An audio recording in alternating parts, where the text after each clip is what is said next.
How to use BrailleBack with the Braille display on Android. Hello everyone, welcome to another video.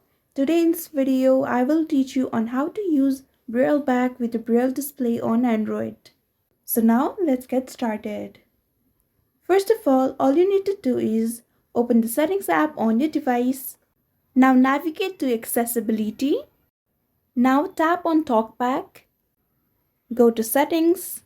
Scroll down. Now in the Braille section, tap on Braille display. Now tap Allow.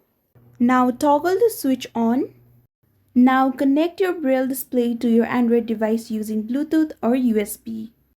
Ensure that your Braille display is powered on and in pairing mode. Your Braille display should show up in the Bluetooth settings. Now select it to connect. After pairing, BrailleBack will provide Braille feedback for text messages, notifications, and gestures on your Android device. Use the controls on your Braille display to navigate, read, and interact with content. BrailleBack is designed for users who are blind or have low vision, allowing them to receive tactile feedback through a connected Braille display.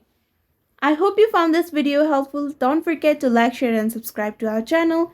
Thank you so much for watching. See you in the next one.